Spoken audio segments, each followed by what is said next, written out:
Yeah, that's more like it. Let's go.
Yo, yo, yo, yo, yo, yo, yo, yo, yo. What's up, everybody? Yo, this is your host, Demetrius with the PPP. Panthers Prime Podcast. Shout out to everybody in the chat, man. How y'all feeling, man? What's good with y'all, man? Yeah, what's good with y'all, man? Shout out to my boy, man. SD Panther. Yeah, what's good with you, man? What's good with you, D Cash? What's popping, my dude? What's good, man? T Cole. What's good, man? Said place and paint properly. That's a fact. That's what I do. You feel me? Yeah. Shout out to y'all, man. Joseph Peterson. What's up, man? What's up, 336? What's good, my dude? Said PvP calling Freddie J. No, Freddie J was calling me. No, he was calling me, yo. Yeah, he was calling me. I ain't answer. Yeah, I ain't answer the phone call. Shout out Freddie J, though. You feel me? Yeah. Shout out Freddie J, man. Yo, Carlos, what's good, man? How y'all doing? So, yeah, I wanted to do this show today for a couple of different reasons. And I'm going to go and cut straight to the chase, man. Let's cut this music off, man. Let's go, man.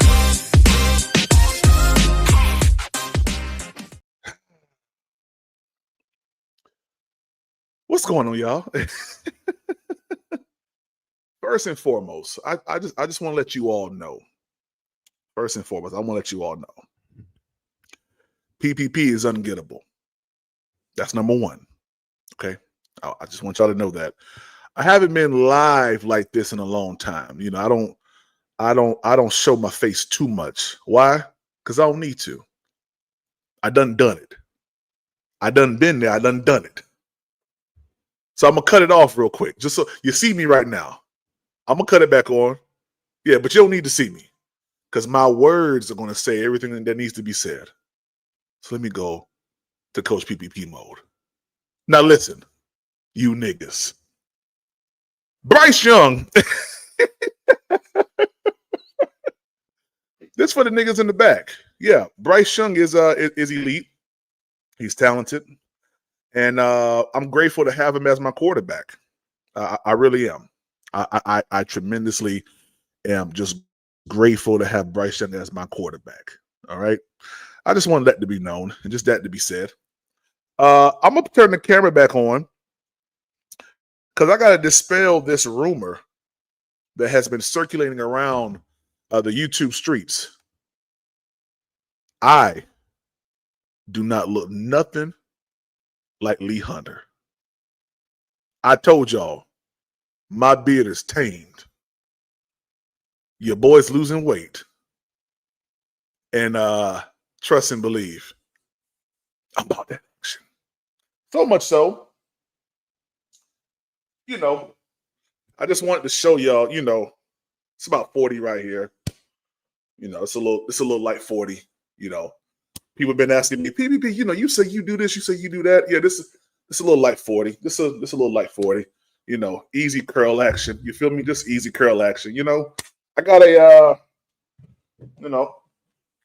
big boy here.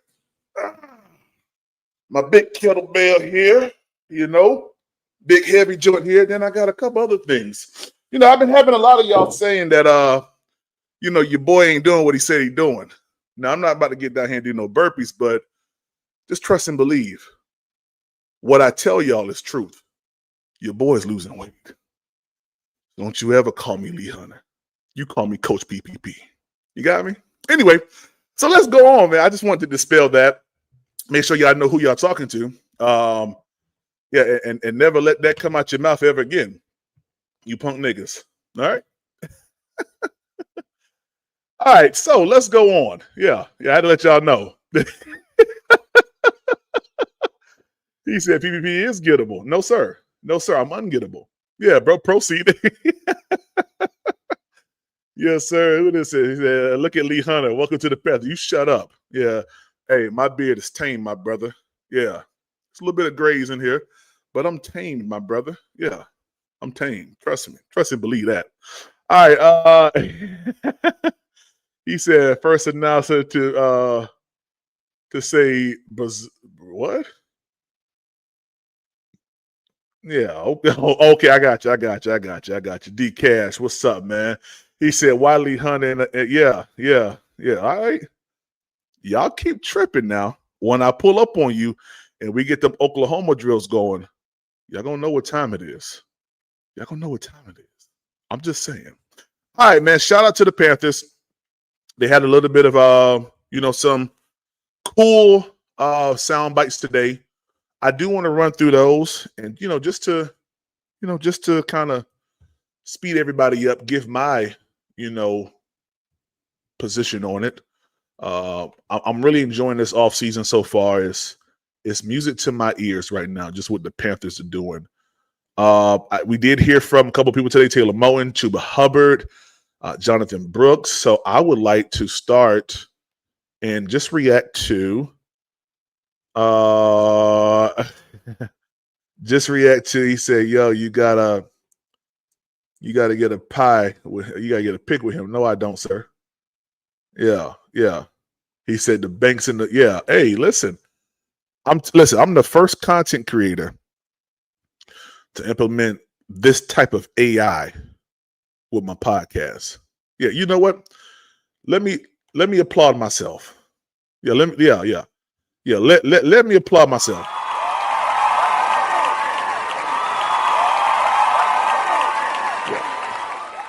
Yeah. All this is AI. I mean, all this, everything you see. I can get a show up and going just like that. Titles, descriptions, tags, all that. Why waste time? I ain't gonna go into that. But why waste time trying to figure it out when Cam up? Okay, I see. Hey, Dougie. I'm Dougie. I told y'all I got the home gym at the crib, Dougie. Dougie, this a light 40. Dougie, this a light 40, Dougie. I'm trying to tell y'all. My whole living room over there is filled up. I'm trying to tell y'all. You let them if you want to.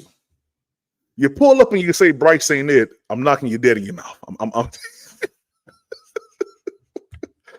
yeah, I'm gonna do it. Yeah, I'm gonna do it. Yeah, I'm gonna do it.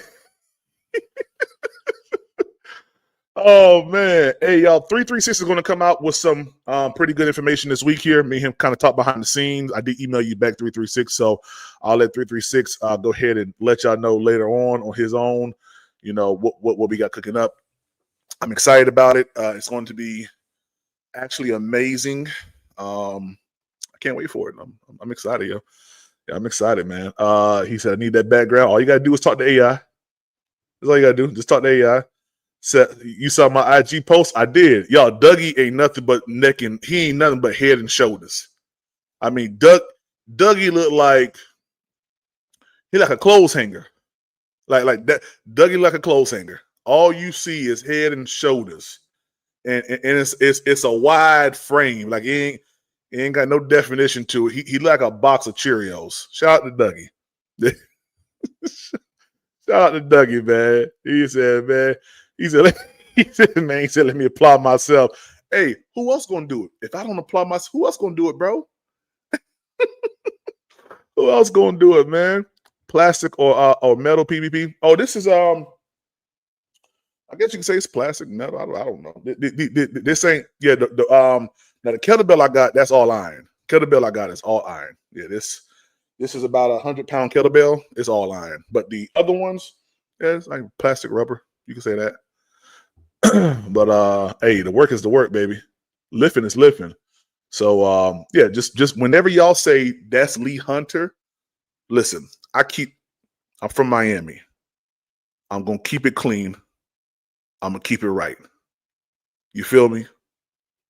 Lee Hunter's joint was wild. I don't do wild. Remember that, all right? Yeah. So what up, Donna B? What up, Donna B? SC Panther boy. Oh, Dougie. Nah, Dougie straight up Dollar General. Yeah. Dollar General brand Angus. Yeah, as soon as you put a t-shirt on, it's gonna break. That's Dougie. Yeah, that's Dougie all day. Yeah, that's Dougie. He said, okay, we'll see. Yeah, you see you in the fall. Try to break it.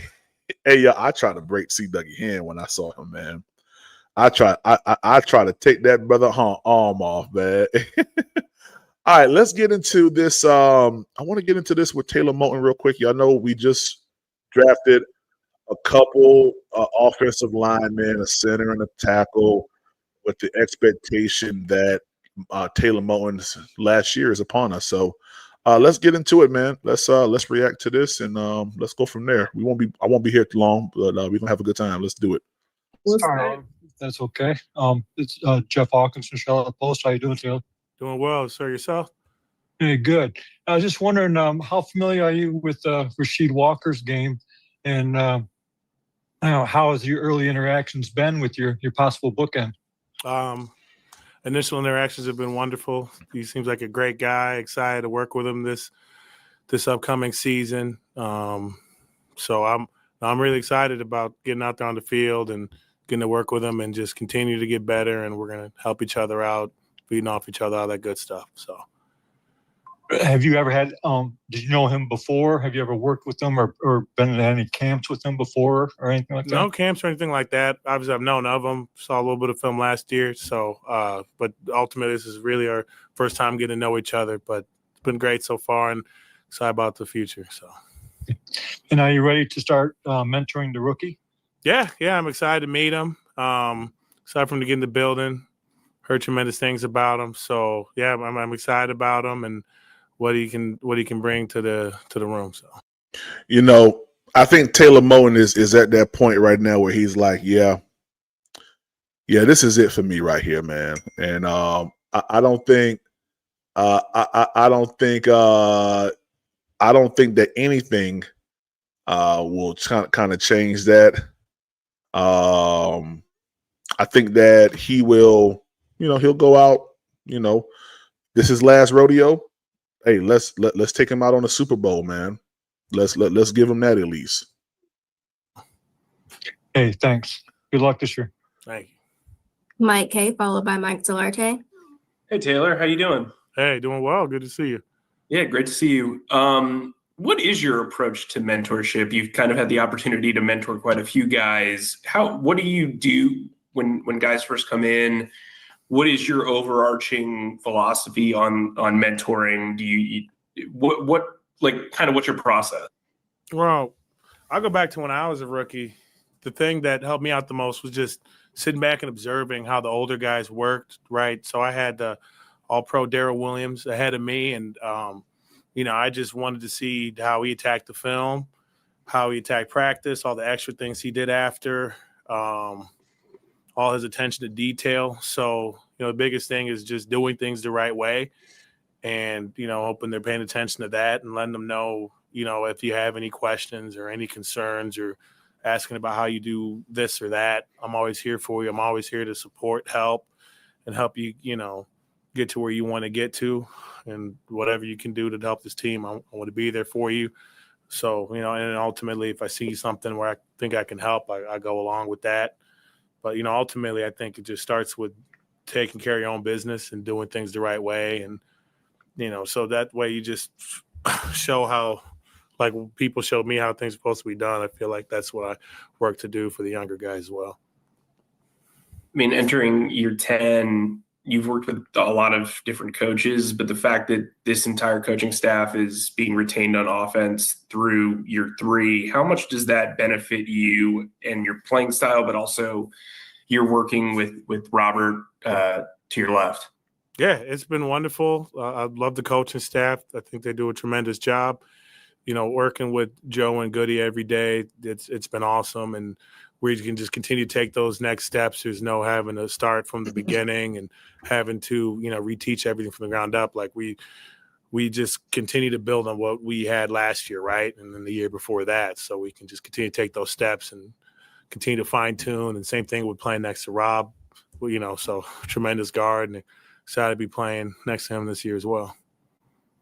Thank you. Hey, Timo. Mike Solarte here at Spectrum News 1. Good to see you, bud. Good to see you too, Mike. It's kind of going off of the coaching line that Mike just brought up. The change in play caller for this year with Brad Izik getting the play calling duties. How much do you think that is going to have an impact on what you guys do?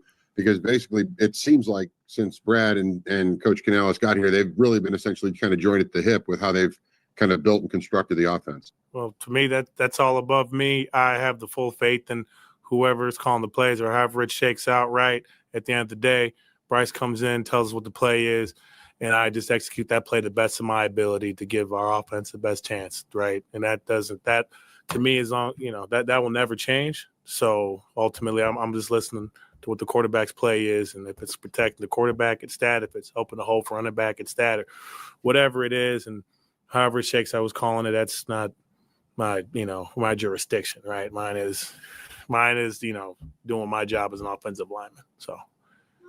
And then it was last summer at camp where you talked about your desire to want to stay and be a Panther, and it got emotional. And then you guys go off and you win the division and you make the playoffs.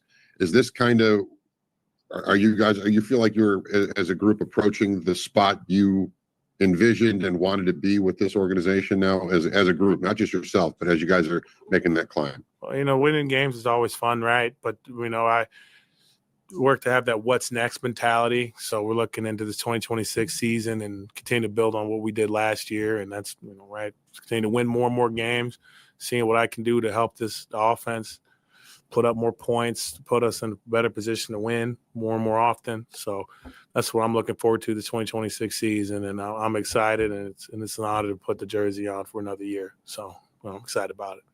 Hey, real quick, man, if y'all haven't done so, make sure you run over to What's Up, Doug, and also the Panthers Experience with Uncle Quan. Two solid brothers out there. Gave me a lot of love when I came into this podcasting world. Well, except for Dougie. Nah, man. But show them brothers some love, man. Run to their channels, man. Go watch their videos. Like it. If you haven't liked it, like it. If you liked it, unlike it and like it again. Yeah, do that. Send a send a super thanks. Yeah. Only red colors. That's all we want around here. Only red. So if you're gonna send a super chat today, send a red one. Freddie, I see you in the chat. Send a red super chat right now, Freddie. 50 to a hundo. You could do 500. Yeah.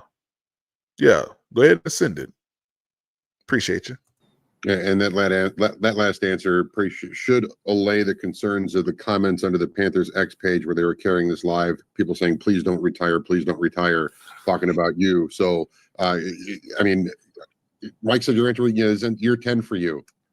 Are you seeing the runway, or are you still? Retirement's out of my mind right now, right?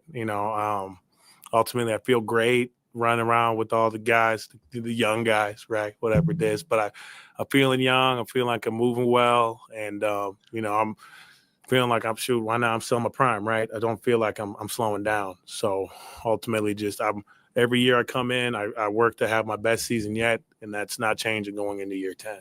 So. Whoa. What's that? I just built a budgeting app in Base 44. Girl, shut up. Shut up. Over here lying. Thanks. See you, Timo. Darren Gant, followed by Joe Person. And shout out to Dougie talking about this on site. Dougie, I'll pull up to you right now. Yeah. Shout out to Dougie. Timo, talking about that mentoring a rookie, you've had the opportunity to do this twice now. I mean, you had Icky 4 years ago when he came in. Is it different from the perspective of a 26, 27-year-old Taylor Moton compared to a 31-year-old Taylor Moton? I mean, there's things where I feel like you grow in different aspects, especially being a leader, what works, what reciprocates, what doesn't, things like that. I might not go into quite the details of it and all the stories I have, but ultimately that's part of the growth along with being a player is being a better leader, finding ways to work to help get guys to where they want to go and get the best out of them, and where I fall in that role, the best way I can help. So that's always, that's a continuing process, and that's just like a lot of other things. I feel like I'll never get there, but I'm always striving for that, for being the best I can for myself and for whoever's coming up and maybe watching how I'm doing things. So you can feel free to go into the stories. That's okay. Maybe next time. The other thing I was curious about is what it's been like for you watching from where you guys were in January when Icky gets injured, and it's kind of an uncertain situation for the line as a whole with his situation. And now all of a sudden there is a Rashid and there is a Monroe in that room. What's it like going into the season knowing you've got multiple options at that position? Yeah, I fall back to whoever goes out there, wherever the situation is. I know I have the utmost faith in the situation, and I'm here to help however I can. And we all have the same mission, right? And that's just going out there 1-0 and winning the game. So, ultimately, I'm here for all the guys in the room. Whoever I can help, however I can help, I'm there for them, along with trying to be the best I can, right? And continue to play my best football along the way. So, ultimately, however it shakes out, I'm happy to be in the room, happy to help and do what I can. Hey, Timo. Hey, good to see you, Joe. Hope it's been a good off season. You done anything fun? Oh, took a couple trips here and there, but for the most part, just hung around, dad life, same old with that, training, trying to, staying healthy, getting back in shape, all the normal stuff. So nice. Hey, I wanted to ask you, did Dan or Dave kind of give you a heads up that they might be taking a tackle and pick your brain or anything like that? I was out. What they do and we do is separate. Like I have like I said before, the most faith in those guys upstairs and Dan Morgan and them that they're going to do what's best for the team. And ultimately, I play my role, and that's helping us be the best offensive line we can be come Sunday. And the whole process of that, right? So ultimately, that's where I fit into that is helping us do what we can to win games. So Sounds like you did not get a chance to meet Monroe yet, correct? no, not yet. The rookies aren't in. Yeah. And did you have a chance to look at any film or no? No, but I'm excited to meet him. I'm excited to get to know him. I've heard great things, so I'm excited about the future and the guys coming in and the guys already in the room. And Darren referenced Icky. How's he doing? What have your interactions been with him this offseason? So, I love Icky to death.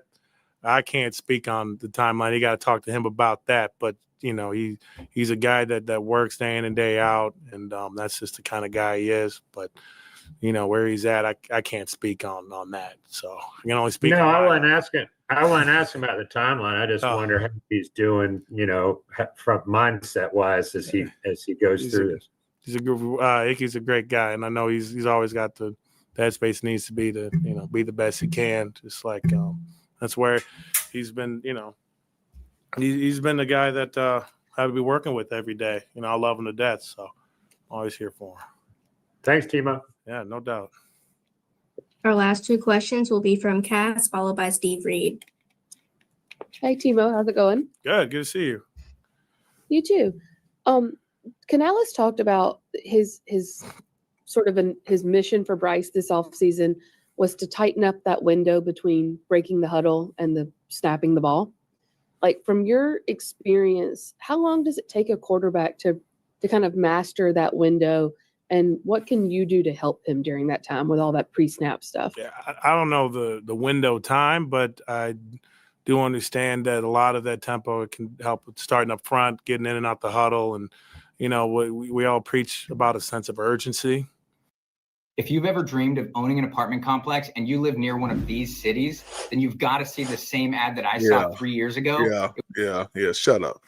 So I do. I that's one big thing this offseason, going into season. I want to help just try to do my part in the sense of urgency, making sure we're moving crisp, we're moving how fast we need to move, and still be concise and what have you. So working to play my part in that.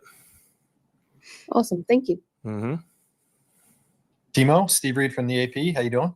Good. How are you?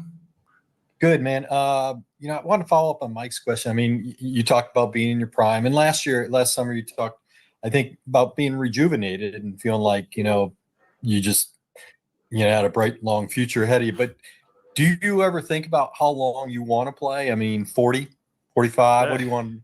Might not be 45, but, I signed a 2-year extension, and that was where my mind was just playing. Because for me, it's always been just like I said, what's next earlier, and that's going into next year and feeling at my best, right? So when I'm thinking about just next year, I'm not thinking about retirement, and then it goes in the year after that. I'm still feeling great, and then we go from there. So, ultimately, the number in my head, not sure, but I do know that I'm excited about this season. And, right now I'm sitting here, I'm feeling great. I don't feel like I need to retire. So I don't feel I need to retire anytime soon. Feeling good. And one last question. Over the years that you've been in the league, what has changed the most in terms of maybe how things are officiated on the line? Has anything changed over the last are they calling different things differently in your mind?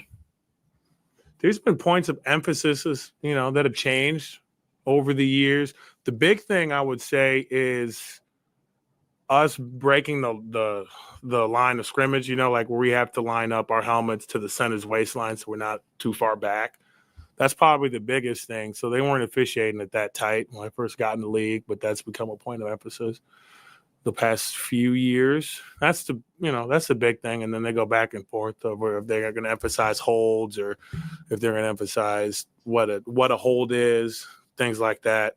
So there's the ebbs and flows of it, but it's, the refs come in every year and they tell us, okay, so we're locking down more on this. So you make sure we're more apt to pay attention and tweak the game with your hands or your feet or your alignment, whatever it is, to make sure that, the last thing I want to do is be that guy, be a problem. So, try to play clean football and I feel like that's huge for helping us, win games and stay efficient.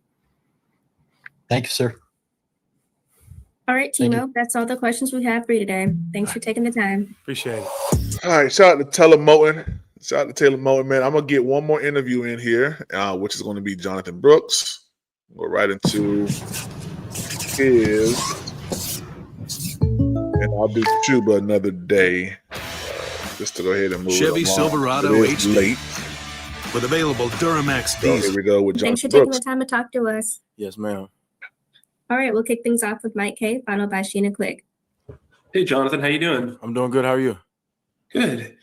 Have you been fully cleared for the rest of the offseason program, or are you singly just doing like the early stuff in the process of the program?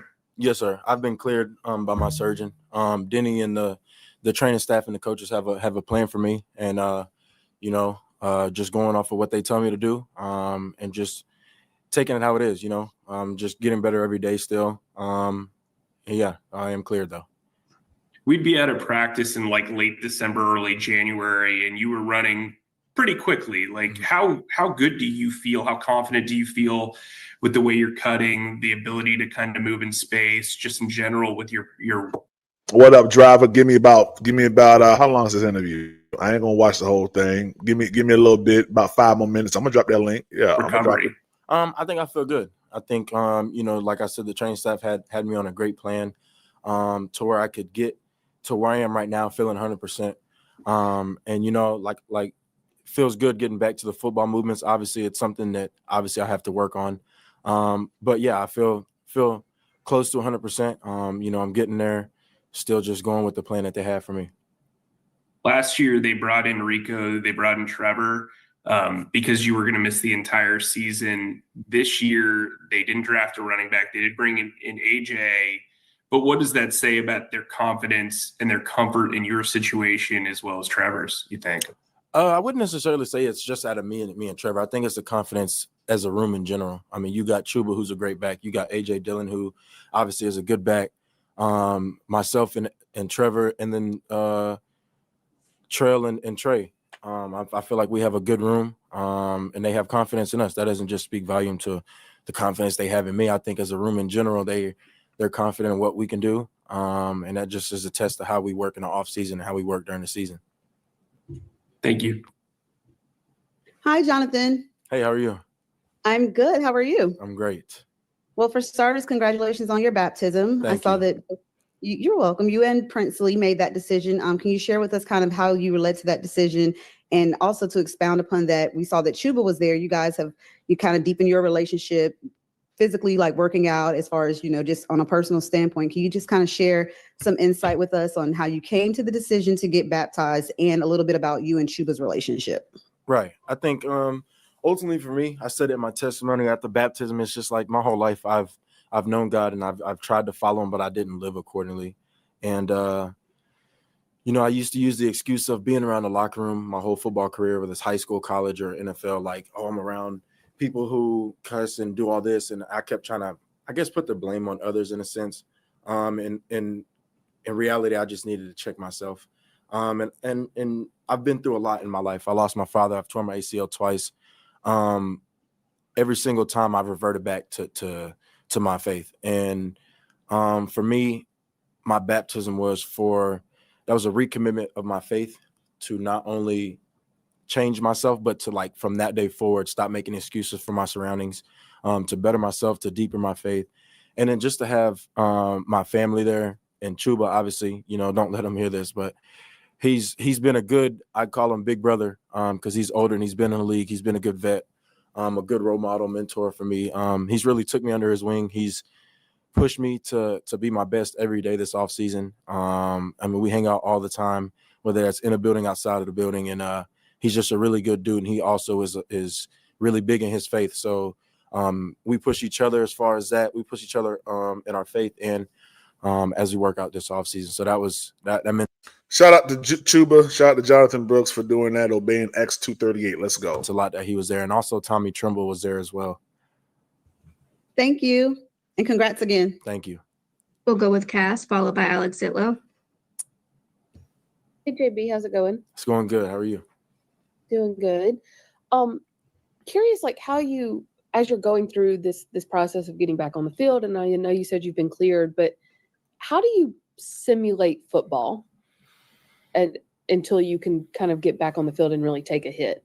Right. And I mean, that's actually a great question, because it's almost hard, but you have to simulate it as to the best that you can. I mean, that sounds like a broad statement, but like you just have to do a bunch of running back drills, a lot of reactionary stuff. And like I said, the training staff has a great plan for me. I've been working out with Chuba. I've been doing a lot of that stuff. So like I said, I'm getting there. And that's just going to take time, but I'm getting there. And then I know you told us towards the end of the season that you learned a lot of lessons from the first time about what to do and what not to do in recovery. How are you kind of implementing that now? I think I'm just being more open-minded to trying new stuff. And I'm being just more consistent with the stuff that I'm doing. I'm in the building longer. I'm doing a lot more treatment. I'm working with Chuba every day. You know, he takes care of his body really well. He has a lot of great inputs about what I should and shouldn't do. And also just the training staff, you know, listen to Denny, listen to Harrison and them. And then the weight room staff, like changing up my lifts was a big thing. And just, like I said, just listening to their plan. To changing up your lifts? Yes, just simple changes in my lifts. It's nothing major. Cool. Thank you. Yes, ma'am. Hey, Jonathan. I am going to also ask about Chuba, since you've talked so glowingly about y'all and your friendship. He told us after the season that he gave you advice, essentially, that the time is now. Mm-hmm. What did that mean to you, and how did that resonate to you, or how did that resonate with you going into this off season? You know, with our relationship, it meant a lot, and knowing that he still has faith in me, just because we're close enough to where you can have that conversation with your brother, and just going to the off season, it sticks in my head, because I know not only do I want to be good for myself, but I want to be good for the team. And with Chuba being a leader on this team and telling me that, I'm just ready to work alongside him, because I know what he can do, and I'm ready to see what we can do together. Hey, the Wi-Fi froze. All right, we're gonna stop it right there. Hey, listen, I'm gonna be totally honest with you all. So, like, when I look at, and links in the chat, y'all want to come pull up on me? Come pull up on me. Links in the chat. I saw Driver in the chat. I saw Tri-State. I saw a couple other people that want to probably come up. Freddie J. Yeah, this live for you, Freddie J. I see you calling me. I ain't answering, nigga. Yeah, but I like the fact that Jonathan Brooks is, healthy. With AJ Dillon, Chuba Hubbard healthy, Jonathan Brooks coming back healthy. Our backfield is about to be bananas, yo. It's about to be crazy. And if you don't believe me, just believe me. All right. Welcoming to the stage, the nigga that's been calling me all day, Freddie J. Shout out PPP. Uncle Gates. What up, Uncle Gates? How you doing, man? What's going on, y'all? How y'all Nothing feeling? much. No, I'm doing good. Shout out PPP. Hey, real quick, if you guys haven't done so, make sure that you hit the like button, subscribe to Panthers Prime Podcast. Also, consider becoming a member. It's only $3.99 a month. Also, help us reach that goal tonight. I need everybody. So a donation of $5. Help us reach that goal of 150 and subscriber and chat love to the Cash App. It does take your donations for us to move forward. I'm trying to get a new laptop so I can do big and better things. Yeah. Hey, help me reach that goal to get that new MacBook. and I listen, and I know people don't like to hear that. Some people don't like to hear that. You begging? No. Because if this was any other channel that said, "Hey, we're trying to reach a goal to get to this point right here," and they had the people to do it, you wouldn't bat an eye. So don't bat an eye when I'm saying, "Hey, help me reach this goal. I'm trying to get this new laptop." So I'm out. This laptop's gonna be big. It's gonna be big laptop. Oh, you talking about the new MacBook? It just popped up on my iPhone thing. I might buy that for my birthday. I can do something over here, and I can do something over here, and it'd be just one screen, and then I get my speakers back here, so it could be like a real studio. You feel me? Oh wow. But what I need is your donation. So if you don't mind reaching what they say in the church, reaching way down and just sewing a small donation of $5 per person. We have 70-something people watching. If everybody gives $5, we can hit that goal by tonight. Tri-State, what's up, baby? Good evening. What's going on, fellas? Well, Good man, evening, Tri-State. I had to dispel all of the rumors that I look like Lee Hunter. First and foremost. And I want you all to see my slender face. Tri-State, I want to show them this. Your boy's pumping weights. All right, I told y'all. I see you. I see you, dog. You know, I told y'all. They said, you know, I got a 40, I got a 50, I got a 60, I got a 70 over there. And then I picked this up with one hand just now, y'all. Just let y'all know that. This right here, kettlebell. That's about 100-pound kettlebell. About 100. I see you, PvP. About 100. Yeah, right. So, PvP. That's what's up, dog. Yes, sir. Yes, sir. So all I'm saying is, don't trip. PvP. Shout out to my boy Uncle Gates, man, starting us off, man, with a nice donation, man. He said for what he said. He ain't said. Hey, he said for the love of the show. Membership. Hey, man, I appreciate I hate that they ask for stuff. Say what now? Yeah, it's all good, brother. No, I put membership because they be asking for us to put something, so they be nosy. Oh yeah, so I just put membership, brother. Yes, sir. No, I appreciate you, man. I really do, man. Yeah, I appreciate you. Hey, man, listen, we are 130 away from that goal, guys. Help us reach that goal tonight, man, if you don't mind. Yeah, man. Hey, listen, I'm excited. Jonathan Brooks looks good. Nick, I agree with you. At one point, I was not on board with this Jonathan Brooks pick. I didn't want him. I'm not gonna lie, and I kind of talked a little bit of what, but I went back and watched a little tape, and I know people say you always say that. Yeah, I know, but I did. And if Jonathan Brooks can get back to at least about 80% of what he was coming out of college or suspected to come out of college and be, I think we still got a good backfield, especially with a healthy Chuba and it looks like a real healthy AJ Dillon. Yeah. So I'm excited about our running back room, man. And let's not forget about ETN or HN, however you pronounce his name. I see a different kid. I see a different kid, PPP. I see a different kid that we're looking at with Brooks. He doesn't look the same. You know, with everything that he spoke on as far as you know, his the year he's been off, you know, with his faith and the camaraderie between him and Chuba. He just seems different. And I was listening to you guys earlier on Unk's pod, and I was trying to get in and respond on what I think about him. But I tell you, I see a lot more humility in him and a humbleness, right? Like I see a kid that's to get back out on the field. But if you all think back when he was ready to come back the first time, he seemed more, oh, I'm ready. He just seemed more like, yeah, I know I'm ready. But in listening to him now, he was like, I'm doing more things with my body. I'm lifting different.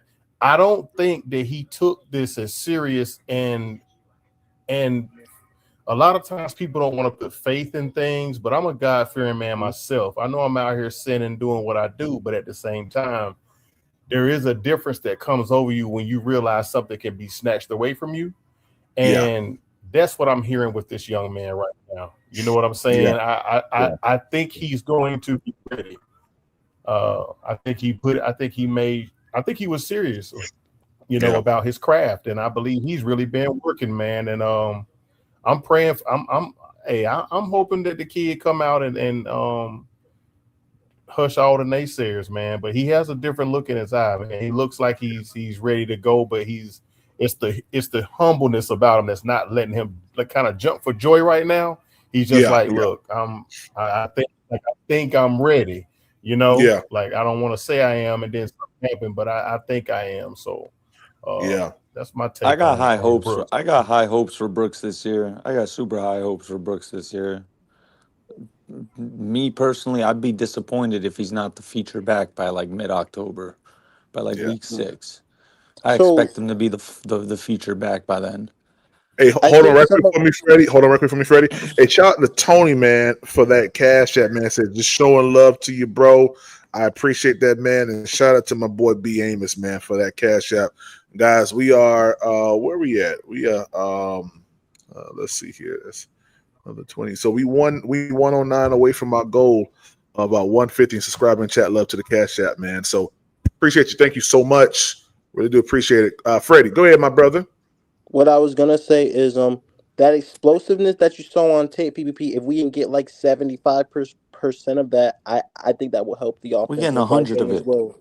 Oh, you think we're getting 100 of it? We're gonna get 100 of it. I don't even think. Well, just 70% of that Did you is did good you enough did you to did you did you hear the report? I don't know if it's confirmed, but it was just a report. They said that the first surgery wasn't even done properly. I've heard that. And Boom. I've that heard and that that. Boom. actually in Knew that it. in I essence in knew it, that in Nick. essence in that in essence him tearing his knee was a good thing, because even if we sat him out for the year, because a lot of people say, oh, why did we play him, why did we play him, if we didn't play him and we started him the next year, he would have had that same knee, he would have just tore it up again. Oh, Yeah. you And we know, So they're would saying have it been wasn't starting done right the through it, first actually a time. little bit further behind with Jonathan yeah, Brooks. To be honest with you, you yeah. need. Wow. Yeah. Yeah. So I have heard that. So, if that is the case, then this was a blessing in disguise. Because usually when it's done correctly, that shit usually does not happen again. Yeah. You Hey, shout know. out to Ken88 for that super chat. He said, I'm ready to see Brooks. If it all works out, we will have a good amount of weapons for Bryce. Loving the content. Hey, man, thank you so much, Ken88, for that super chat. Hey, man, listen, I'm going to tell you right now, Bryce Young has been set up successfully to win. And I Yeah. know you guys aren't going to like what I'm getting ready to say, but I'm going to be even more like strict and stern with my position with Bryce. Like we should not have 54-yard games this season. No. We No. should. I mean, and listen, people are going to be upset about the things that I say, because if we do, I'm gonna be upset with Bryce. I am. Like last year, I felt like we had something going coming into the season. Bryce Young, to me, did not play as well as he should have. And yes, Freddie, what I was saying is he need to play week 1 like he played in week 3. And what I said was actually truthful. Now, you was right about the drive. But Freddie, let me ask you a question real quick. Did the Panthers score on the first time they had the ball in Jacksonville? No. Okay. Did the Panthers score in the first drive against Atlanta? Which Atlanta game? Week 3. Yes. Okay. Thank you, Freddie. I told you I can't get got. Driver, what's up, Driver? Oh, Jesus, man. I was gonna say What it do? PvP. I was gonna say PvP real quick in regards to Brooks. I think he's the X factor, because I know people like to say Bryce, but Bryce has shown the ability through his first 3 years. He's gotten better every Yeah. single year. Yeah. So as long as Brooks stays healthy, I think we'll be a really solid offense. I'm not gonna sit here and say we're gonna be one of the best offenses in the league, but I think with our defense, if we have complementary football play on the offensive side, which Mhm. Brooks I think will provide, I think we should be all right. I think we should be all right. I agree. Hey, Drive. PPP, we Yes, sir. gonna Go be ahead. one of the best offenses in the league, man. Yes, I know sir. Tri-State don't want to I hope say it, so. I hope so, but bro. I hope so. see, one thing about it, bro, if you listen to me talk a year ago, I told people, I said, bro, we're gonna make the playoffs, we're gonna sweep the Falcons. Go look at me. Everything I said about this team, bro, is factual. We're gonna be one of the top teams in the league, right? On offense. So look at it, because for one, the defense is set up to give us the ball back. So we're gonna Yes, be it able is. to get the ball and produce. Just because we was last, or like I said, I ain't gonna say last, but 27 in offense, bro. It's a team game. You gotta have defense, you gotta have special teams, you gotta have offense. And if you look at the first 8 games of the season, we was lacking in the wide receiver room. It's a fact. And then when people sit up here and talk and say, well, our wide receiver room was deep in the offseason last year. Okay, when we started the season, how deep was it? Mm-hmm. You see what I'm saying? Keep the shit real. When we started the season, they traded Alan Peter, right? Coca was out. You had Excel Tech and Hunter Renfro. Think about it. Hunter Renfro. Yeah. This nigga ain't played football in almost 2 years. And now we you lost went and David got Moore. my boy out of who we just undrafted free agent, right? Chris Brazil. You'd have added way more weapons for as wide receivers to the room. Not including Meacham, not including goddamn the other players that we done brought back. Roger Tremaine, another year on this belt. So I feel like this, bro. When we talk about the offense, you got to look at it from a standpoint of knowing that we was lacking wide receivers the first 8 weeks of the season. So I'm sorry, driver. Now this person never wants me to say anything at all. But I'm just gonna say he said just say thanks. PvP, that's it. Hey, I thank you. Whoever that person was, knocked that whole 109 out. Hey man, thank you so much, my brother. I appreciate it. Shout out that person, man. Shout out that person. Shout out to whoever that was. Yeah. He don't like for me to say nothing, but I appreciate you. Now that doesn't stop you giving. If you still feel led to give and donate, you can definitely do that. Yeah, I would never stop Damn right. that. A closed mouth don't get fed, baby. That's a fact. That's a fact. And a hungry belly, will stay hungry. Yeah. When Lee Hunter tell me to hold on, I understand, man. You got to read the book. See, that's the reason why I went, oh, snap, Will Robinson. What's up, Will?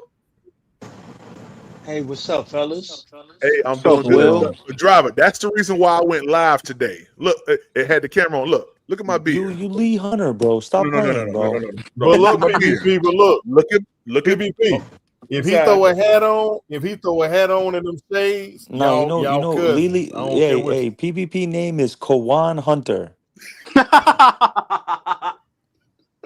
PvP Kawan Hunter.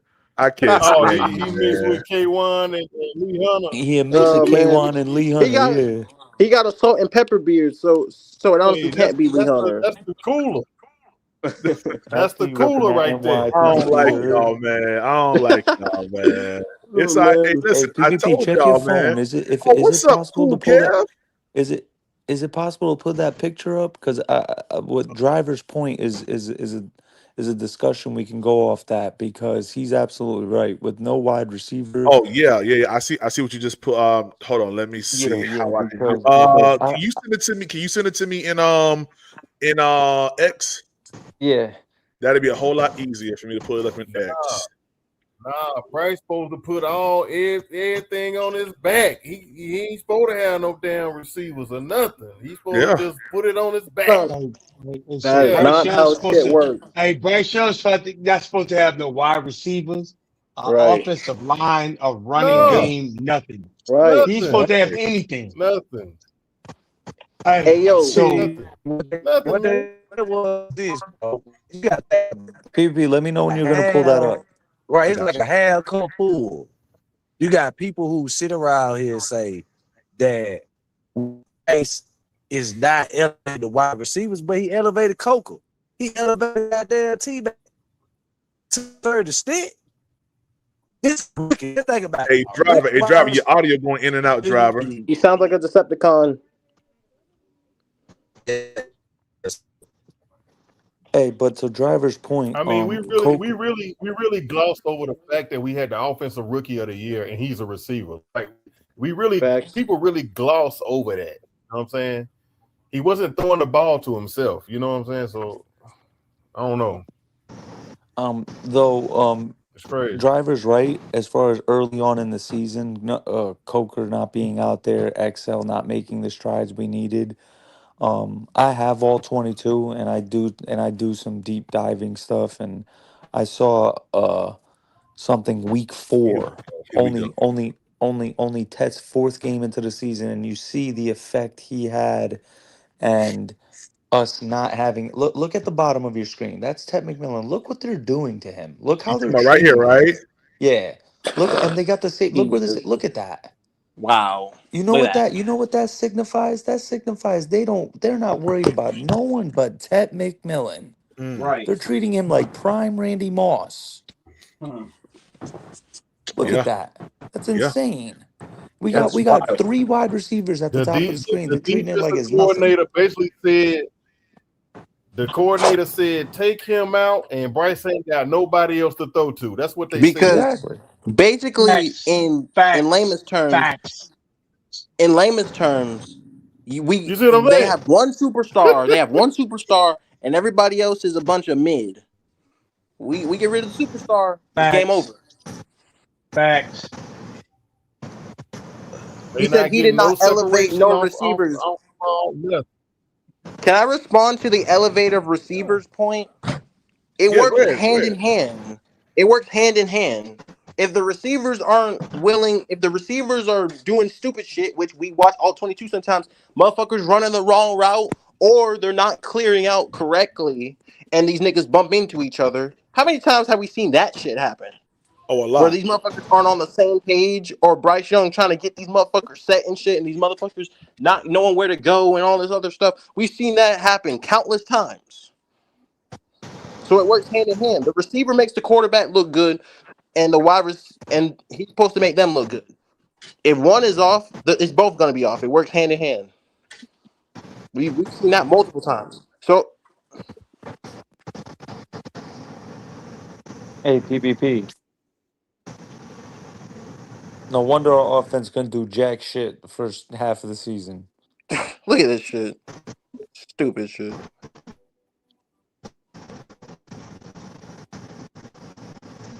Somebody audio is bad, bro. Is it me? I'm muted, so I don't know who Is that that is. Will? I hear it too. I hear it too, but my audio is Okay. muted. Or is it driver? I thought Or it was driver. Is It it was me? driver. It's not me? Y'all can hear me? Yeah, we can Yeah, hear I can hear you. you. What's we going can on? hear What's you, going but on? ain't you, Nick. No, I was just checking. Mic check. Yeah, Oh, mic yeah, check. yeah, Can y'all hear me? It was a I can hear you. little. Yeah. Can y'all hear me? Yeah, I can hear you. Yeah. Okay. Yeah. It sound Yeah, like driver shit fucking Hold on. up. Who was that? yeah, that was driver. Yeah, Yeah. that's driver shit. Hey, cool Kev. Let me tell you, man. Bryce Young did in fact elevate his wide receivers. I'm gonna tell you why. 2 years in a row. Wait, hold on. When did Adam Thielen have his 1,000 years? Was it 1,000 yards? Was it the first year? His first year with us. Yep. And how many yards did Bryce I Young think have? it's his first. How many? His first one, okay. And how many did he have the second one with Bryce? I think he had like 600 yards, but he only played like 10 games. And that year we had Yeah, he did get hurt. we had T-Mac. No, we didn't have T-Mac. We had Coker, we had Excel, and And David we had Moore. Deontay Johnson early on. Johnson early on, yeah. So the fact that Bryce Young has shown when he has a true number one that he can get that guy the ball should only make you guys happy. That Really should.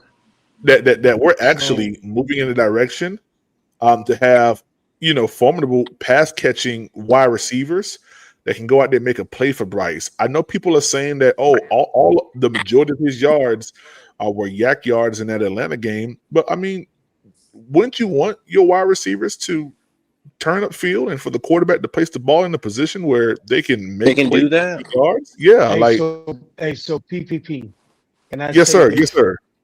Go ahead. Floor is yours. You cannot have an offensive rookie of the year who's a wide receiver if your quarterback don't give him the ball. Anybody who is saying anything to the contrary is full of shit. Thank you. They're crazy. Done. Absolutely. I want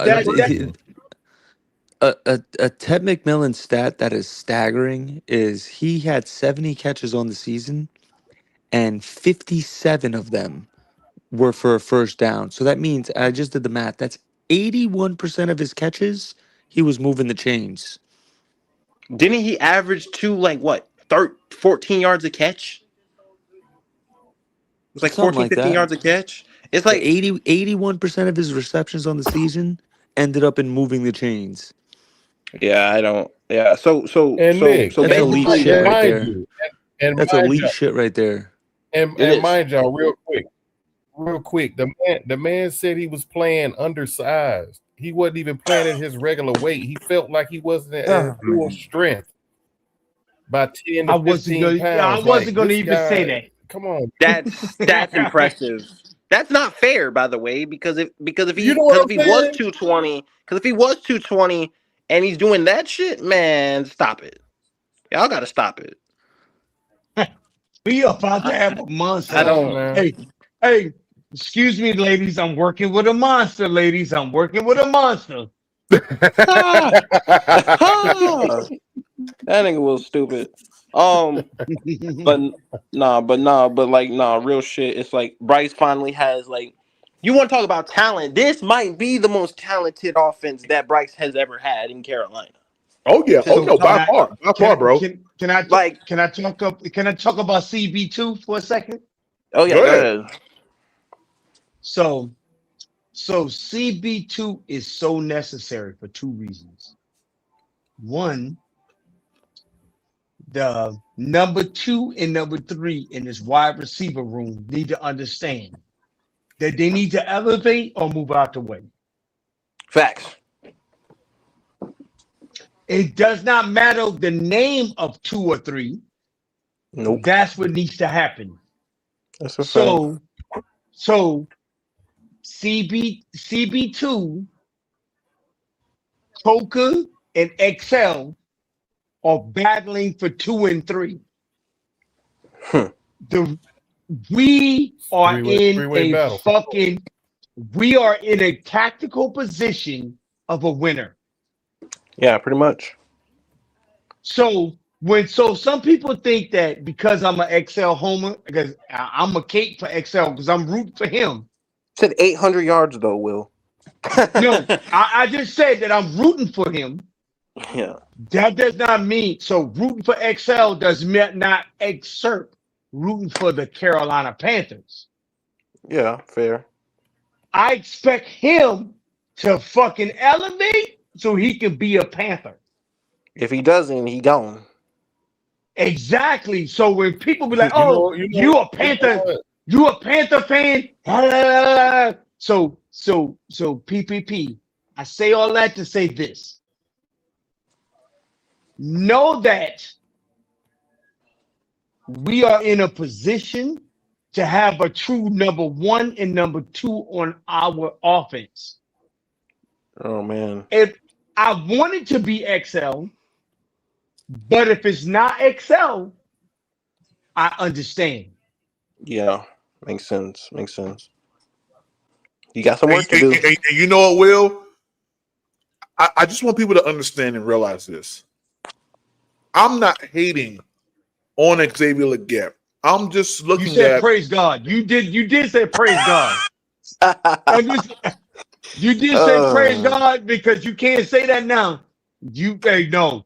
Just when say you say what praise say. God, Don't man, you kind of messed up doing that. Hey, you messed that all up. I wanna ask you guys a question real quick because I was on the 704 Charlotte Bound show earlier. Shout out those guys over there. Yeah. Do you guys think that our offense doesn't feature tight ends, or do you think the tight end room, the talent isn't there, so we can't showcase it? I think So more that's so the reason why we don't showcase the tight ends. What do you guys think it is? We don't have a dominant tight end, and we haven't had a dominant tight end in almost over a decade, if I'm being real here, since Greg Olsen. Yeah. So we don't have that on the team to really do that. And honestly speaking, it's more so of Yeah, someone said it in the chat. It says both. Freddie, Yeah, you he's stop that, absolutely Freddie. We had Hayden Hurst. You stop that. Man, Hayden Hurst ain't even on the level of Greg Olsen, and you know that. Stop that shit. It's bullshit. But like, come on, man. Like we haven't had a dominant tight end in years to even have that type of talent. Hey, I honestly believe that Dave Canales was focusing so much on the 2 and the 3 and figuring out what to do with Jimmy. I don't even think tight end was getting a look for those reasons. I believe the tight end from Notre Dame. I believe he's good. I believe he can really be the right one in that position. I mean, I like Tommy Tremble. He's gonna take that position. Don't worry about that, Uncle Gates. I fucks with Mitchell Evans and Tommy Tremble. I think there's. I'm telling you, like Mitchell Evans, because Sanders, he lost too much weight, but I just believe that Canales was focusing more so on the receivers. And I know tight end is a receiver, but whatever. But I looked at it like he wanted them to kind of just focus on more so blocking, being on the blocking end versus the receiving end. Because anytime Bryce saw his tight ends, he hit them. They were open. Yeah, for sure. So so I just don't think it was the focus. But getting this kid Brazel, I believe that's going to change. You know what I'm saying? Like, I really think Canales is at a point where he like, okay, these guys got to figure out, like Will just said, the 2 and the 3, it's going to be a 3-way fight between the 2 and the 3. But this is also going to open up things across the middle and underneath for the tight ends. You know what I'm saying? Yeah. Because those Chatteroy and Brazel is going to stretch the damn field. Like, to me, it's going to look very, very different and more fluid. You know what I'm saying? Yeah. Hey, I'm liking third round. Hold on, Freddie. Let me read this super chat. Shout out to Eternal 252 for that super chat.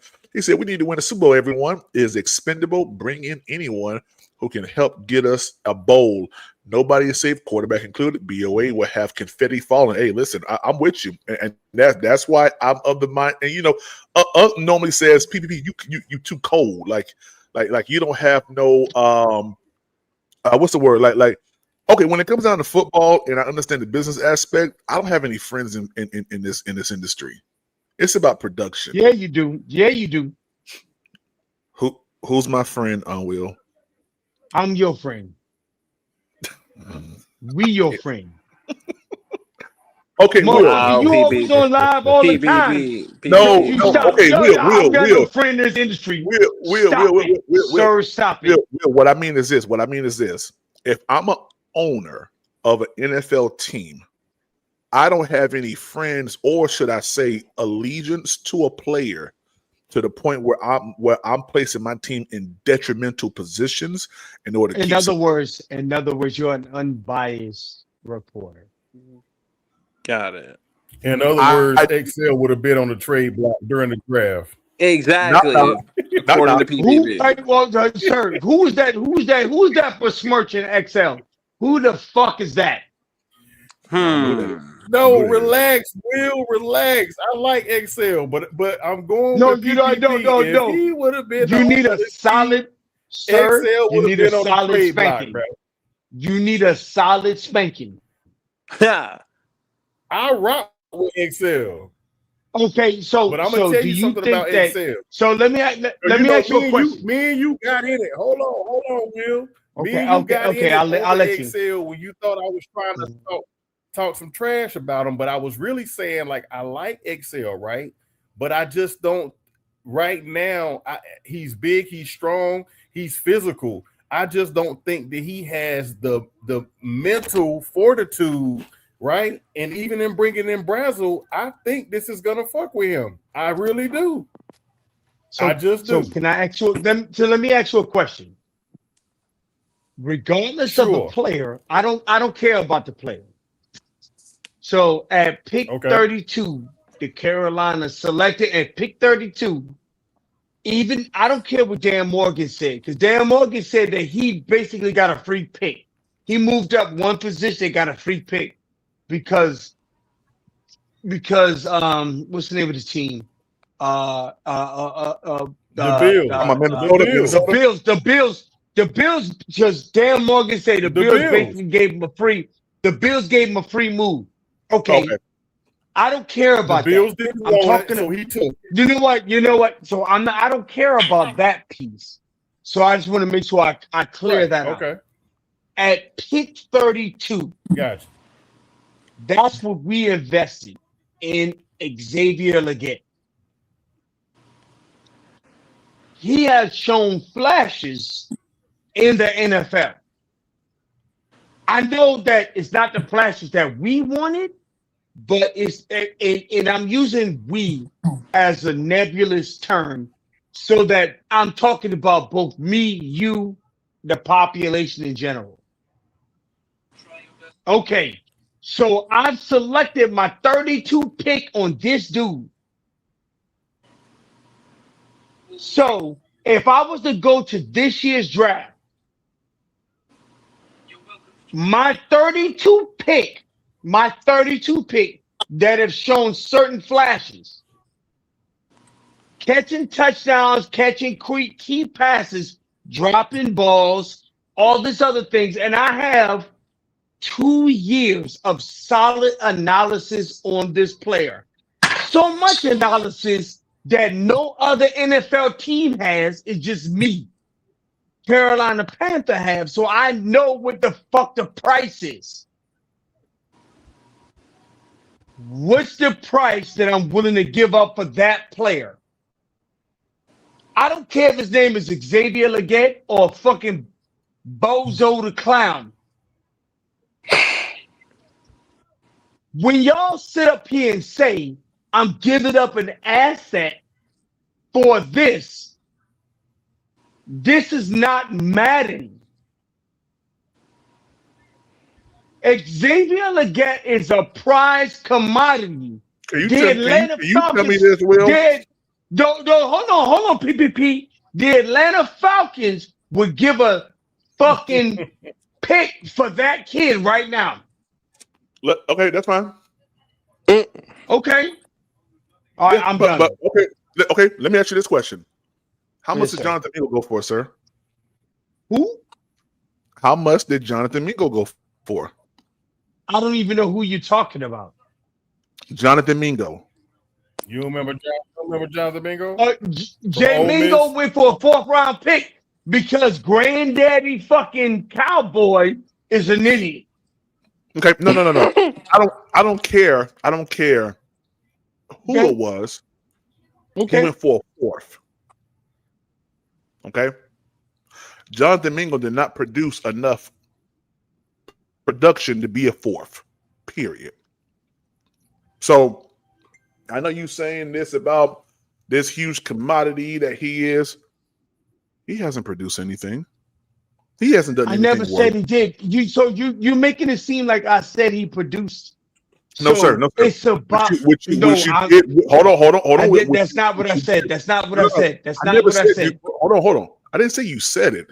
What you did say is you talked about who he was in the commodity that he is to warrant such a pick or warrant a certain amount for him. He hasn't done anything to warrant anything really besides a 3rd or 4th, if that. So you saying that you would give him up for? So hold on.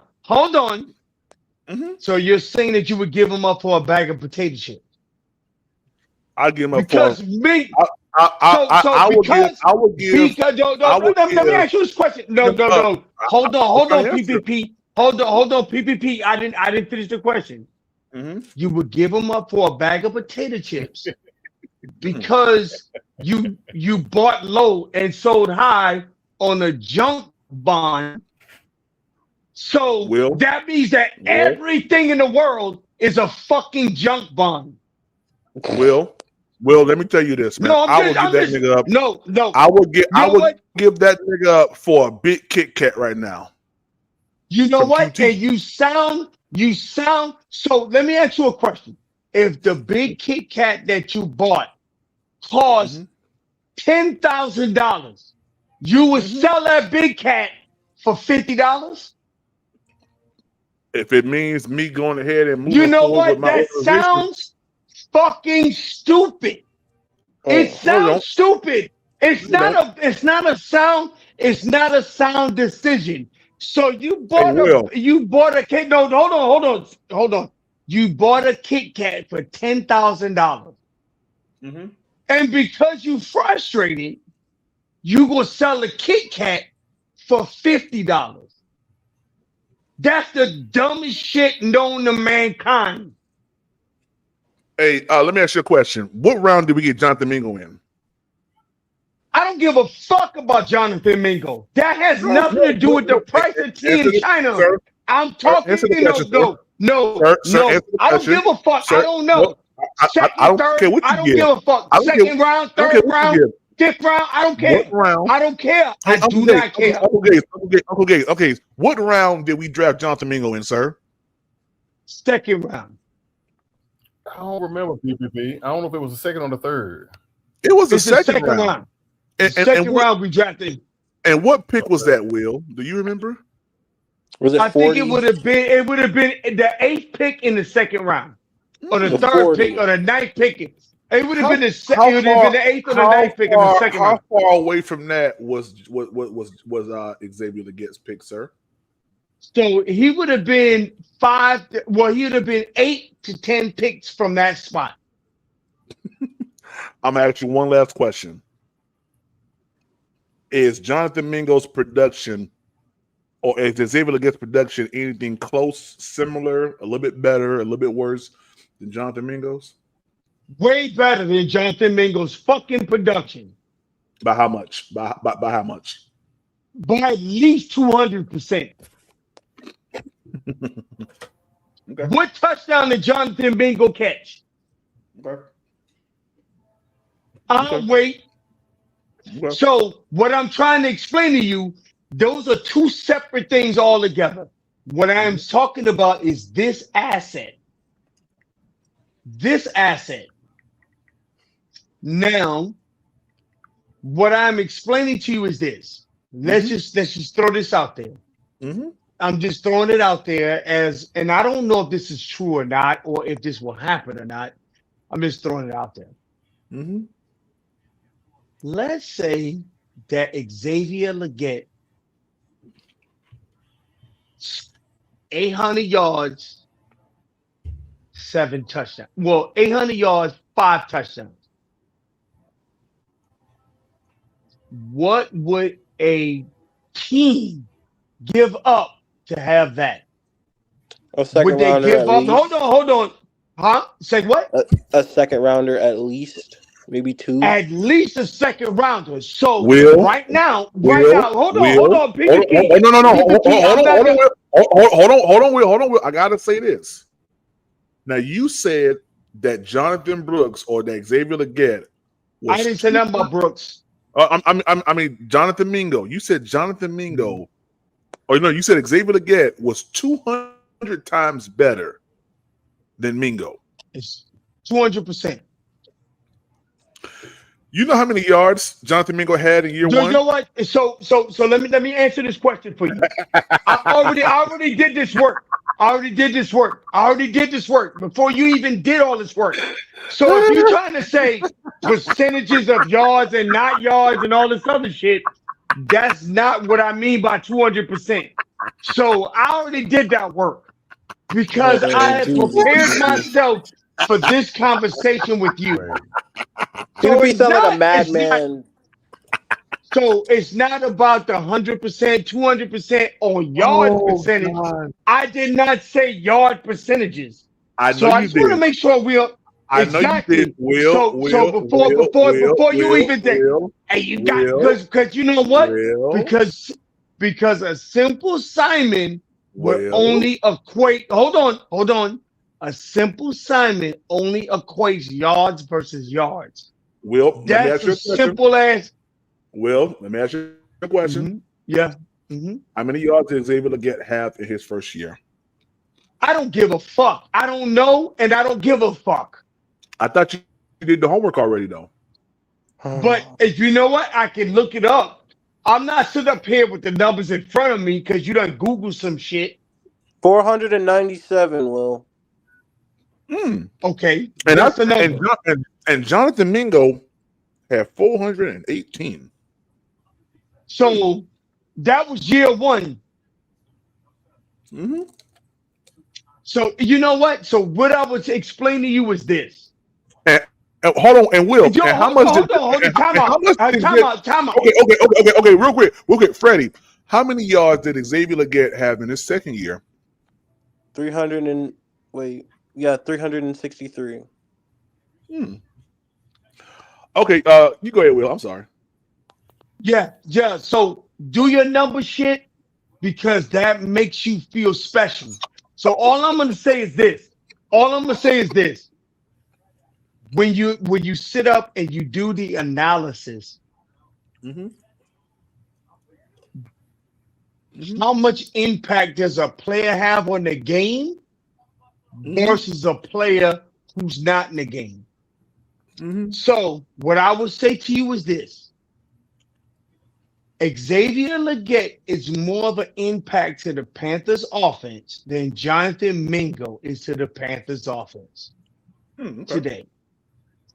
If you can sit up there and say, oh, well, he had 200 yards. This dude had 200 yards. This dude had 400 yards. This dude had 300 yards. None of that. I don't give a fuck about none of that. Well, what do you give a fuck about? Because he came in as the number two. I'm about to tell you. I'm gonna tell you what I give a fuck about. Okay, well, hold on a second though, because he came in as the number two. Then he made it to the number one when Deontay started acting like a fool. No, he did not make it to the number two. He was forced into the number one. He didn't make it to the number one. He was forced into the number one. You say, oh. He was forced into the number. He came in the number two, and then he was put in number one when Deontay Johnson. No, you said he was led into the number one. That's what you said. Either way, he was put in the number one because Deontay Johnson had to leave, and we didn't have nobody else, right? You know what? So he was made to be number one. He came in number two, made to be number one. I ain't gonna say he earned it. He might have been the best one there, right? Okay, so he was made to be number one. Then from there he has dropped down, and he's in the talks of being the number three. You see what I'm saying? So I hear what you're saying. So let me answer the question. I hear the war cry for XL. Like I said, I like it. But you never heard me give a war cry for a fucking thing. That's not what you heard. That's not what you're hearing. So because we started off a simple conversation about XL, and you turned into this. This is a war cry for that nigga. You understand? You know what? I don't even know who this is. Who is this? Hey. Wow. I don't even know who this is. That's Uncle Gates, Will. It's Uncle Gates, man. Yeah. Okay. So, I just want to make sure I know who I'm talking to. Yeah. Well, let's make sure we know who we talking to and not who we screaming at. But listen, so I hear what you're saying, Will. You want XL. You think he's one of the guys. I get it, and I'm not saying that he's not. But we can't negate the fact of where this man started and where he's at right now. We're not jumping on XL. He is the reason why we're having this conversation. Not you, not me, not PPP. It's him. It's him. So can I respond to this? You gonna respond to every goddamn thing? Sure. Hey, you know what? So you know what? Hey, Uncle Gates or whoever you are. So Uncle Gates. Yes, Will. When did I say that XL was the answer? Who said he was? We're not talking about No. You threw all these sir. That's not the point of the topic that we're having. We're not talking about him being the answer. You said you gave the subtle shot. Okay. So you gave the subtle shots. You shit. I didn't say me shit. I said, when did I say XL was the answer?